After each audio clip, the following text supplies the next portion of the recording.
السلام علیکم ورحمۃ اللہ تعالی وبرکاتہ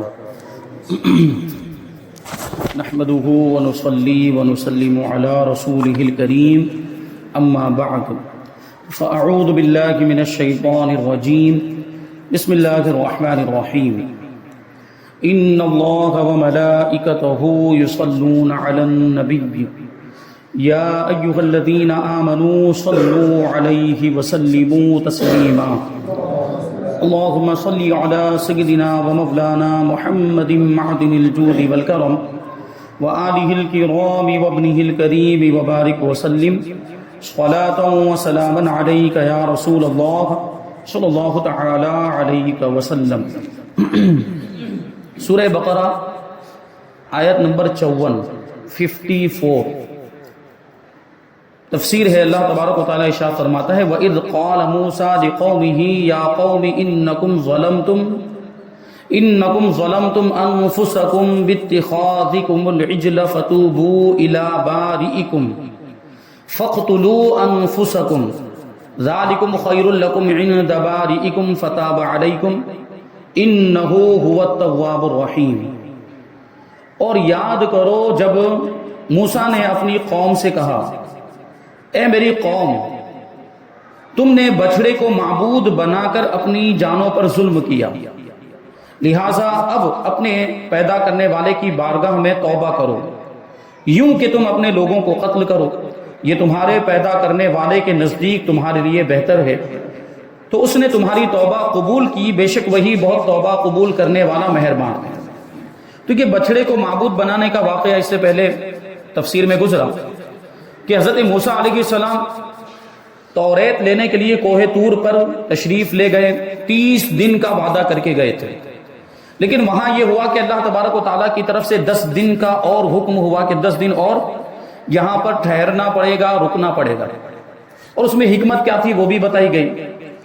اور یہاں سے تو حضرت موسیٰ علیہ السلام 30 دن کا بول کر گئے تھے، تو 30 دن جب مکمل ہو گئے تو قوم بنی اسرائیل کے لوگ پریشان ہوئے کہ حضرت موسیٰ علیہ السلام واپس کیوں نہیں آئے، بلکہ بعض شر پسندوں نے تو حضرت موسیٰ علیہ السلام کے انتقال کی خبر مشہور کر دی کہ حضرت موسیٰ علیہ السلام کا انتقال ہو چکا ہے، اب ان کے دین پر باقی رہنے کا کوئی مطلب نہیں ہے، وغیرہ وغیرہ۔ اسی میں موقع کو غنیمت جانتے ہوئے یہ سامری جادوگر، اس کا نام بعض تفاسیر کے اندر موسیٰ بن ظفر سامری آیا، بنی اسرائیل کے اندر ہی ایک قبیلہ تھا بنی سامرہ، اسی سے وہ تعلق رکھتا تھا۔ اب اس نے کیا کیا، یہ منافق تھا، بنی اسرائیل کا منافق، ورنہ وہ ایسا کام ہی نہ کرتا، یعنی وہ بچڑا بنا کر لوگوں کو اس کی پوجا کرنے کا حکم کیوں دیتا؟ یہ بنی اسرائیل میں منافق تھا، یعنی اپنے آپ کو مومن ظاہر کرتا تھا لیکن اندر سے کافر تھا، تو مومنین میں شامل ہو گیا تھا۔ اس نے لوگوں کے زیورات جمع کیے، لوگوں سے سونا چاندی جمع کر کے، وہ سونا جمع کر کے سونے کے زیورات سے وہ اس کو پگھال کر، اس کو ڈھال کر وہ بچڑا تیار کیا۔ اب اس کے بارے میں یہ بھی ہے کہ وہ بچڑا آواز کرتا تھا، تو یہ آواز کہاں سے، سونے کا جو بچڑا بنایا گیا ہو اس میں سے آواز کہاں سے نکلے گی، یہ سوال بنیادی۔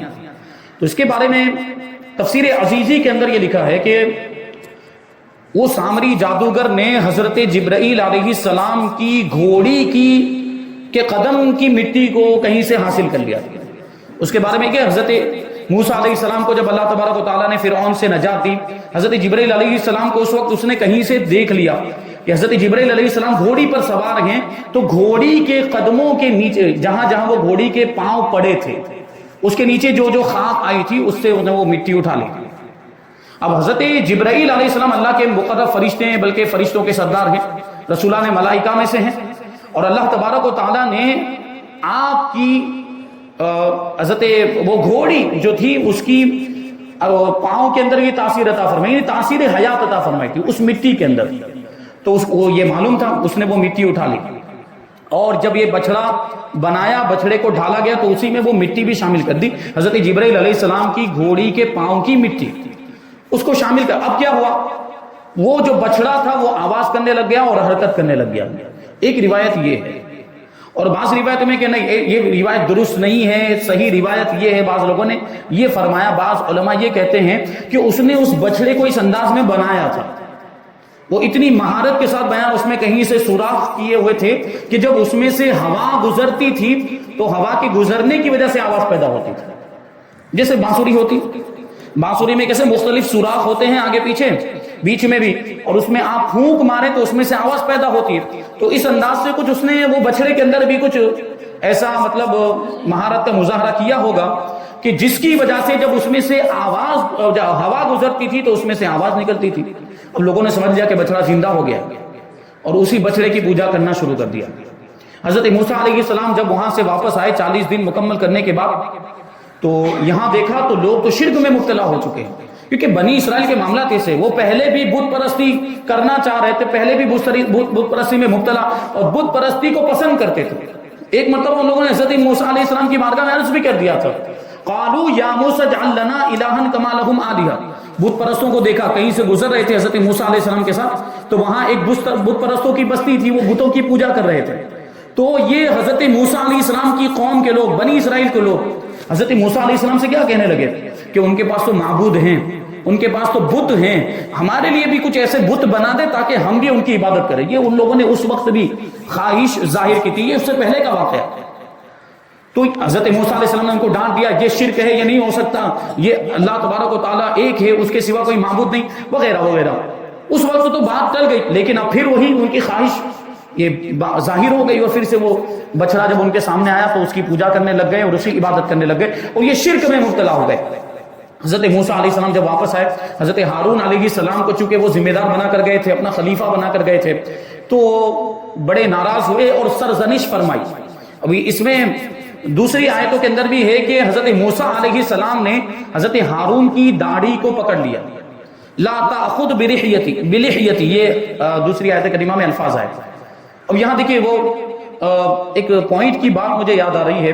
اعلیٰ حضرت رضی اللہ تعالیٰ عنہ نے اس آیت کریمہ سے ثابت کیا ہے کہ انبیاء کرام علیہم السلام کی بھی داڑھی ایک مشت کے برابر ہوا کرتی ہے. کیوں؟ کیونکہ اگر ایک مشت سے کم ہو، یہ خسخسی داڑھی ہو، تھوڑے سے بال ہو، تو یہ ہاتھ میں آئے گی، پکڑنے میں مٹھی میں آئے گی. وہ اعلیٰ حضرت اس کو بھی دلیل کے طور پر پیش کیا کہ حضرت موسیٰ علیہ السلام نے حضرت ہارون علیہ السلام کی داڑھی کو پکڑا، وہ ہاتھ میں آئی، اس کا مطلب یہ کہ ان کی یہ داڑھی جو تھی وہ ایک مشت کے برابر تھی. تو اس سے ثابت ہوا کہ انبیاء کرام کی بھی جو مبارک، جو ریش مبارک ہوا کرتی، وہ بھی ایک مشت کے برابر. اور ہمارے نبی پاک صلی اللہ علیہ وسلم کی بھی سنت یہی ہے کہ داڑھی ایک مشت کے برابر رکھی جائے، اور یہ سنت موقدہ، اس کو واجب کا درجہ حاصل ہے شعار اسلام ہونے کی وجہ سے. اس پر عمل کرنا ضروری ہے، ایک مشت داڑھی رکھنا واجب ہے. تو یہ ہوا، حضرت موسیٰ علیہ السلام نے حضرت ہارون کو سرزنش فرمائی. اب یہ جو اتنا بڑا ان سے گناہ ہوا تھا، یعنی شرک جیسا گناہ ان لوگوں نے کر لیا، بنی اسرائیل نے بچڑے کی پوجا کی، مشرک ہو گئے. تو اب کیا فرمایا گیا؟ ان کو اب توبہ کا طریقہ بتایا جا رہا ہے. بنی اسرائیل کو بچڑا پوجنے کے گناہ سے یوں معافی ملی کہ حضرت موسیٰ علیہ السلام نے قوم سے فرمایا کہ تمہاری توبہ کی صورت یہ ہے کہ جنہوں نے بچڑے کی پوجا نہیں کی ہے وہ کون تھے؟ وہ 12,000 لوگ تھے جو حضرت ہارون علیہ السلام کے خاص ساتھیوں میں شمار ہوتے تھے. ان لوگوں نے پوجا نہیں کی تھی، باقی کے لوگ سب اس میں مبتلا ہو گئے تھے. تو فرمایا کہ جن لوگوں نے بچڑے کی پوجا نہیں کی ہے وہ پوجا کرنے والوں کو قتل کریں، اور مجرم راضی خوشی سکون کے ساتھ قتل ہو جائیں. یہی ان کی توبہ کی صورت ہے. اب وہ لوگ اس پر راضی ہو گئے کیونکہ اتنا بڑا جرم ہوا تھا، توبہ تو کرنی تھی. اور صبح سے شام تک 70,000 لوگ قتل کر دیے گئے. کتنے؟ 70,000. یعنی جنہوں نے بچڑے کی پوجا نہیں کی انہوں نے قتل کرنا شروع کیا. اچھا، اس کے بارے میں ایک روایت میں یہ بھی آیا ہے کہ اللہ تبارک و تعالیٰ نے جب یہ لوگ قتل کر رہے تھے دن میں، حالانکہ صبح سے شام تک اجالا ہوتا ہے، لیکن اللہ تبارک و تعالیٰ نے کالی بدلی کو بھیجا، سیاہ بادل کو بھیجا.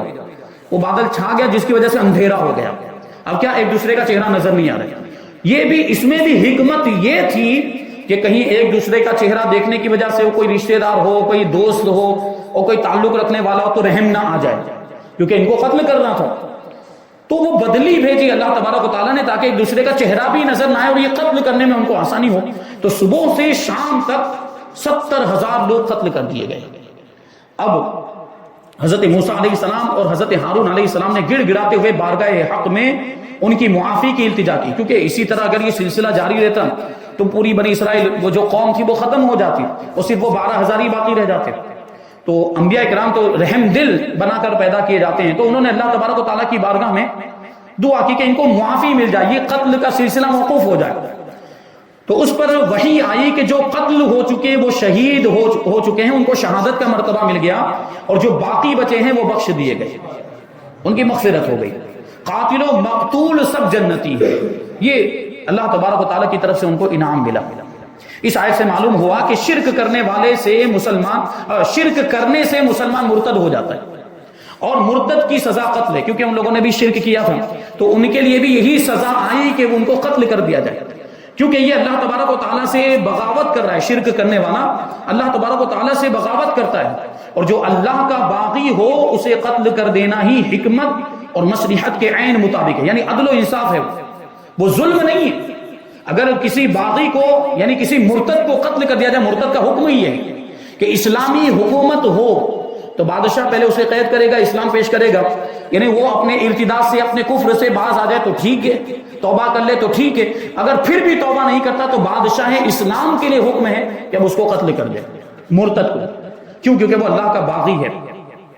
اور یہ جو قتل کر دینے کی جو سزا اسلام کے اندر رکھی گئی ہے، یہ عین حکمت ہے اور مصلحت کے مطابق ہے۔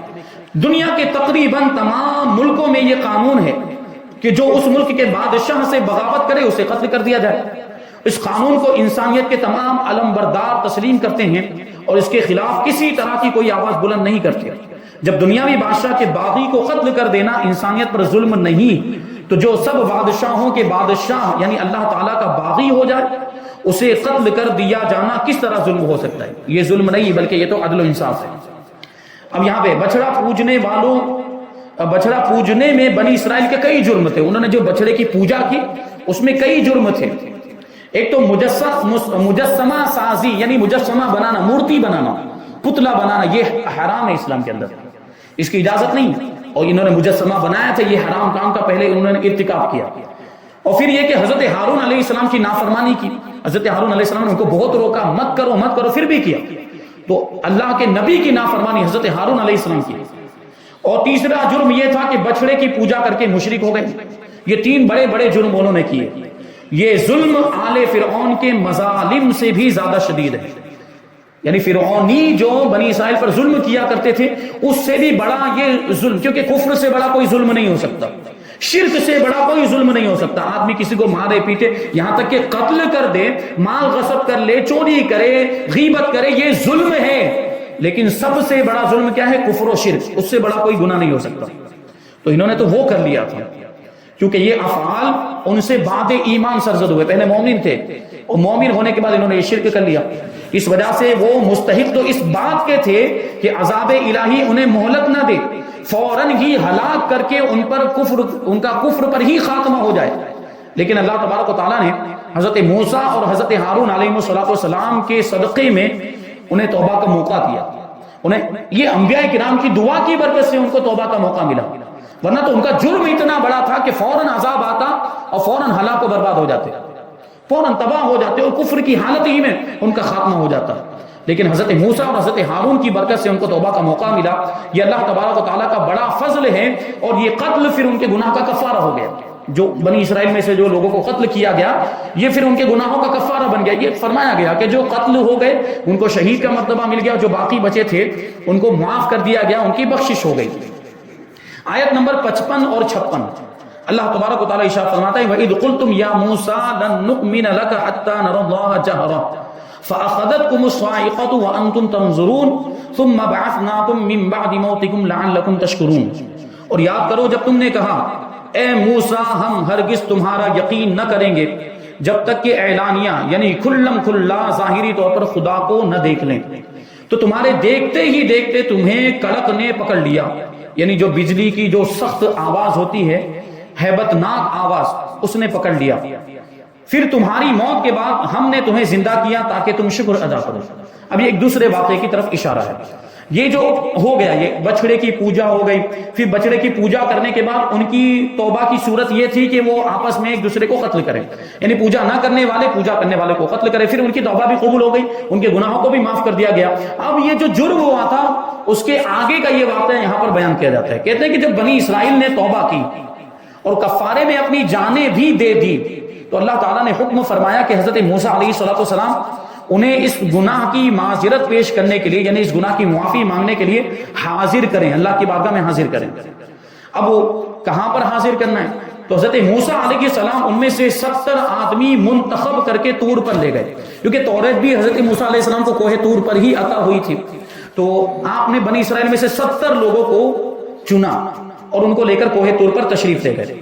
وہاں جا کر وہ کہنے لگے کہ اے موسیٰ علیہ السلام، ہم آپ کا یقین نہ کریں گے جب تک کہ خدا کو اعلانیہ طور پر نہ دیکھ لیں، کیونکہ حضرت موسیٰ علیہ السلام نے کیا کہا تھا کہ تمہیں آنا ہے اور اللہ کی بارگاہ میں معذرت کرنی ہے، اللہ تبارک و تعالیٰ کی بارگاہ میں معافی مانگنی، توبہ اور استغفار کرنا ہے۔ تو یہ لوگ پہنچ تو گئے۔ اب وہاں یہ 70 آدمی پہنچنے کے بعد حضرت موسیٰ علیہ السلام سے کیا کہتے ہیں کہ جب تک ہم اللہ کو کھلم کھلا ظاہری آنکھوں سے دیکھ نہیں لیتے وہاں تک ہم آپ کی بات کا یقین نہیں کریں گے کہ ہمیں اللہ نے یہاں پر بلایا ہے معذرت کرنے کے لیے، معافی کرنے کے لیے، معافی مانگنے کے لیے۔ تو جب تک ہم دیکھیں گے نہیں وہاں تک نہیں مانیں گے۔ اب دیکھیں یہ ایک نبی کا انکار ہو گیا، نبی کو جھٹلانا ہو گیا۔ تو اس کی بنیاد پر ان پر کیا ہوا؟ فرماتے ہیں اس پر آسمان سے ایک ہولناک آواز آئی، ہیبت ناک خطرناک آواز آئی، جس کی ہیبت سے وہ سب مر گئے، وہ 70 کے 70 آدمی مر گئے۔ اب معاملہ حضرت موسیٰ علیہ السلام اس کی وجہ سے پریشان، کیونکہ یہ 70 آدمی حضرت موسیٰ علیہ السلام خود ہی لے کر آئے تھے، اور اس سے پہلے توبہ کی صورت میں، توبہ کے طریقے کے طور پر وہ 70,000 لوگ قتل کیے جا چکے تھے، 70,000 لوگ قتل کیے جا چکے تھے۔ اب یہ 70 بھی مر گئے ہیں، 70 بھی یہ حضرت موسیٰ علیہ السلام کی نافرمانی کی وجہ سے مر گئے۔ اب اگر حضرت موسیٰ علیہ السلام ویسے ہی واپس ہو جاتے، اپنی قوم کے پاس جاتے اور قوم کے لوگ پوچھتے وہ 70 لوگ جن کو آپ لے کر گئے تھے وہ کہاں گئے؟ حضرت موسیٰ علیہ السلام اگر کہتے کہ وہ تو قتل ہو گئے، وہ تو مر گئے، تو قوم پھر برگشتہ ہو جاتی اور قوم کہتی کہ پہلے آپ نے 70,000 کو مروا دیا، اب 70 کو بھی مروا دیا ہے آپ نے۔ تو اس اعتراض سے بچنے کے لیے حضرت موسیٰ علیہ السلام نے گڑ گڑا کر بارگاہ الہی میں عرض کیا، اے پروردگار میں بنی اسرائیل کو کیا جواب دوں گا؟ یعنی یہاں سے جب جاؤں گا وہ لوگ پوچھیں گے کہ وہ 70 آدمی کہاں گئے، تو میں ان کو کیا جواب دوں گا؟ تو اس پر اللہ تبارک و تعالیٰ نے ان 70 افراد کو دوبارہ زندہ فرما دی۔ سوچنے جیسی بات کہ ایک نبی نے دعا کی، نبی کی دعا کی برکت سے مردے زندہ ہو گئے۔ تو اس واقعے سے شان انبیاء علیہ السلام بھی ظاہر، انبیاء کی شان کہ حضرت موسیٰ علیہ السلام سے یہ جو انہوں نے کہا تھا کہ ہم آپ پر یقین نہیں کریں گے، ہم آپ کی بات نہیں مانیں گے، یہ انہوں نے کہا، یعنی حضرت موسیٰ علیہ السلام کا گویا کہ انہوں نے انکار کیا، حضرت موسیٰ علیہ السلام کو انہوں نے جھٹلایا۔ تو اس کہنے کی شامت یہ تھی کہ بنی اسرائیل ہلاک کر دیے گئے، یعنی جو 70 آدمی تھے وہ ہلاک ہو گئے حضرت موسیٰ علیہ السلام کا یقین نہ کرنے کی وجہ سے، ان کو جھٹلانے کی وجہ سے۔ تو اس سے اللہ کی بارگاہ میں انبیاء کرام کی شان ظاہر ہوتی ہے، اور اسی سے حضور پاک صلی اللہ علیہ وسلم کے زمانے والوں کو بھی آگاہ کیا جاتا ہے کہ انبیاء کرام علیہ السلام کی بارگاہ میں ترک ادب یعنی گستاخی یہ غضب الہی کا باعث ہوتا ہے، وہ عذاب الہی کا مستحق ہو جائے گا۔ جو حضور کی بارگاہ میں اگر توہین کرتا ہے یا گستاخی ادنا سے بھی اگر کوئی گستاخی کر لے تو وہ عذاب الہی کا مستحق ہو جاتا ہے۔ لہٰذا اس سے ڈرتے رہیں، خبردار ہرگز کوئی ادنا سی بھی گستاخی نہ ہونے پائے۔ تو اس آیت سے یہ بھی معلوم ہوا کہ اللہ تبارک و تعالیٰ اپنے مقبولان بارگاہ کی دعا سے مردے بھی زندہ فرما دیا کرتا ہے۔ یہ جو ہمارے مخالفین وہابیوں نے جو معاذ اللہ وہ ان کی کتابوں میں لکھا ہے کہ انبیاء کرام اللہ کی بارگاہ میں معاذ اللہ چوڑی چمار سے بھی زیادہ ذلیل ہے، ایسی عبارت انہوں نے لکھی ہے، اور اس سے وہ انبیاء کرام کے مرتبے کو گھٹانا چاہتے، جبکہ اس آیت کریمہ سے ہمیں انبیاء کرام کا مرتبہ سمجھ میں آ رہا ہے کہ اللہ کی بارگاہ میں ان کا کتنا مقام۔ اللہ تبارک و تعالیٰ نے حضرت موسیٰ علیہ السلام کو جھٹلانے کی وجہ سے 70 آدمیوں پر عذاب نازل کیا، وہ سب کے سب ہلاک ہو گئے۔ پھر دیکھیں اور اللہ تبارک و تعالیٰ کی بارگاہ میں ان کی کیسی ناز برداری کہ حضرت موسیٰ علیہ السلام نے دعا کی کہ یہ دوبارہ زندہ ہو جائیں، کہ میں بنی اسرائیل کو کیا جواب دوں گا، تو اللہ تبارک و تعالیٰ نے ان کی دعا کی برکت سے ان کو دوبارہ زندہ بھی کر دیا۔ تو اس سے اللہ کی بارگاہ میں انبیاء کرام کا مقام و مرتبہ ہمیں سمجھ میں آتا ہے۔ آیت نمبر 57 آیت کریمہ اور اس کا ترجمہ شامل کرتے ہیں اور تفسیر انشاءاللہ آئندہ درس میں شامل کریں گے۔ یہ آگے والا واقعہ بنی اسرائیل کے ساتھ، یہ اس کے بعد جو واقعہ پیش آیا تھا اس واقعہ کا ذکر آیت نمبر 57 میں اللہ فرماتا ہے وَظَلَّلْنَا عَلَيْكُمُ الْغَمَامَ وَأَنزَلْنَا عَلَيْكُمُ الْمَنَّ وَالسَّلْوَىٰ كُلُوا مِن طَيِّبَاتِ مَا رَزَقْنَاكُمْ وَمَا ظَلَمُونَا وَلَٰكِن كَانُوا أَنفُسَهُمْ يَظْلِمُونَ۔ اور ہم نے تمہارے اوپر بادل کو سایہ بنایا اور تمہارے اوپر منّ و سلوہ اتارا کہ ہماری دی ہوئی پاکیزہ چیزیں کھاؤ، اور انہوں نے ہمارا کچھ نہ بگاڑا بلکہ وہ اپنی جانوں پر ہی ظلم کرتے رہے۔ اب یہاں پر دیکھیے سب سے پہلے بادل کو سایہ کرنا، یہ اللہ تعالیٰ فرما رہے کہ ہم نے تم پر یعنی بنی اسرائیل پر بادل کو سایہ بنایا، سائبان بنایا۔ یہ کہاں کا واقعہ ہے؟ اس کو انشاءاللہ ہم بیان کریں گے، اس کا پس منظر، بیک گراؤنڈ، کہ یہ اللہ تبارک و تعالیٰ نے بادل کو سایہ بنایا تھا تو اس کے پیچھے کا واقعہ. پھر منا و سلوہ اتارا. منا سلوہ ہے کیا، اور منا و سلوہ کی کیفیت کیا تھی، اور یہ اس کا سلسلہ کب تک جاری رہا، کب موقوف ہوا. تو یہ سب چیزیں انشاءاللہ ہم آئندہ درس میں شامل کریں گے، اور اس کے بعد آیت نمبر 58 کی بھی تفسیر ہم آئندہ درس میں شامل کریں گے. اللہ تبارک و تعالیٰ کی بارگاہ میں دعا ہے کہ جو کچھ بھی بیان ہوا اس پر ہم سب کو عمل کرنے کی توفیق عطا فرمائے، اور نور قرآن سے ہم سب کے دلوں کو روشن اور منور فرمائے. وما علینا الا البلاغ. السلام علیکم.